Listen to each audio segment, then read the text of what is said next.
연일 뉴스에서 쏟아지는 기록적인 폭우와 잦아진 가뭄 소식, 혹시 이런 생각 해보신 적 없나요? 우리 집 물 안 끊기게 하는 것부터 홍수 막고 농사지을 물 끌어오는 것까지, 이 중요한 물 관리 대체 누가 관리하고 있을까요? 사실 그 답 생각보다 꽤 복잡합니다. 왜냐고요? 물은 하나인데 용도에 따라 관리 주체가 전부 다 다르거든요. 식수와 농업 및 공업용수, 그리고 발전용 물까지 쓰임새마다 담당하는 기관이 따로 있고 관리하는 법도 완전 제각각입니다. 대체 누가 어떻게 풀어야 하는 걸까요? 현재 우리나라 물 관리는 물의 용도에 따라 여러 부처와 기관이 맡고 있습니다. 그런데 생각지도 못한 문제가 생깁니다. 가뭄과 홍수가 동시에 터지는 예측 불가능한 복합위기가 찾아온 겁니다.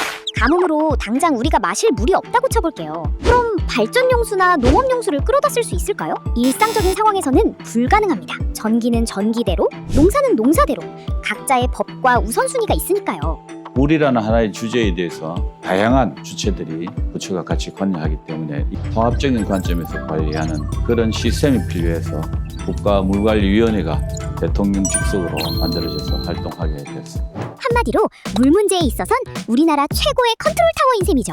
앞으로 10년간 대한민국의 물은 이렇게 관리한다. 제1차 국가물관리 기본계획을 수립. 동시에 전국 4개 유역별로 현장 물 문제를 세밀하게 챙길 유역물관리위원회도 함께 꾸렸어요. 전국 어디서 물 문제가 터져도 빠르게 대응할 수 있도록 위에서 아래까지 촘촘하게 체계를 만든 거죠. 그렇다면 이렇게 탄탄하게 설계된 거버넌스는 실제 위기에서 제대로 작동했을까요?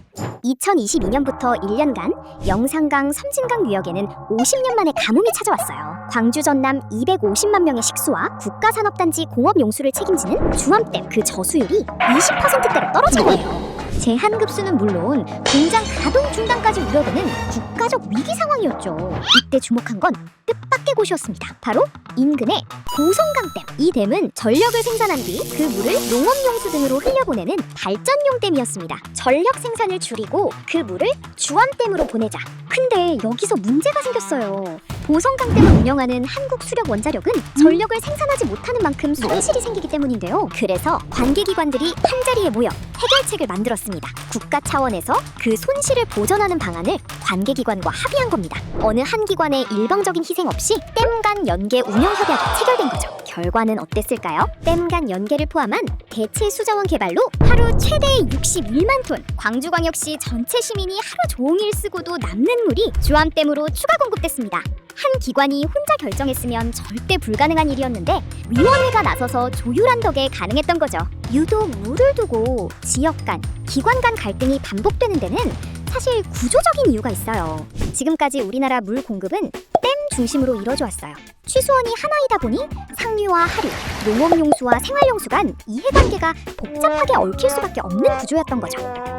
맑은 상수원을 확보하는 게 쉽지 않습니다. 지난 30년 이상 지역의 갈등이 이루어졌고 국가물관리위원회에서는 지역을 넘어 통합하는 자세로 지역 주민의 의견을 충분히 수렴해서 깨끗한 상수원을 확보하는 데 역할을 하려고 하고 있습니다. 협력으로 가뭄 위기를 넘긴 이후 앞으로는 어떤 준비가 필요할까요? 새롭게 출범한 3기 위원회는 기후 위기에 대응할 새로운 물관리 비전을 제시합니다. 수력 발전용 댐을 수력으로만 한정하지 않고 지수와 이수와 용수 부분 모든 것을 같이 겸하는 농업에 장애가 없는 한 그 물을 인근의 공업용수나 생활용수로 쓰는 방안을 지금 여러 부처와 함께 논의를 하고 있습니다.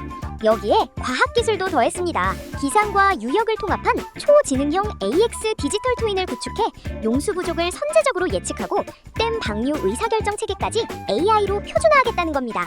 AI 전문가들을 이야기를 들어보면 2040년대 되면은 모든 게 AI를 중심으로 자동화될 것으로 그런 측면이 됩니다. 그러면 이 물과 관련된 여러 가지 플랜트도 다 그쪽으로 가야 된다고 보거든요. 그런 측면에서 AI를 접목한 물에 관한 다양한 인프라를 스마트화하는 것들이 앞으로 한 20년간은 지속적으로 이루어야 될 부분입니다.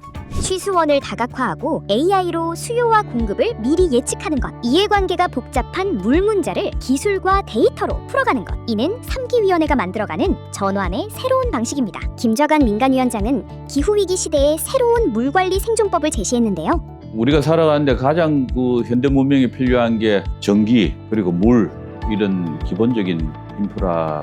그래서 국가물관위원회는 물에 관한 모든 그 내용에 대해서 논의하고 협의하고 통합하고 이 기후위기 시대에 맞는 새로운 전환을 저희들이 만들어내는데 기여하고자 합니다. 국민들의 의견을 듣고 국민들이 원하는 그런 정책들을 현장감 있게 만들어내려고 합니다.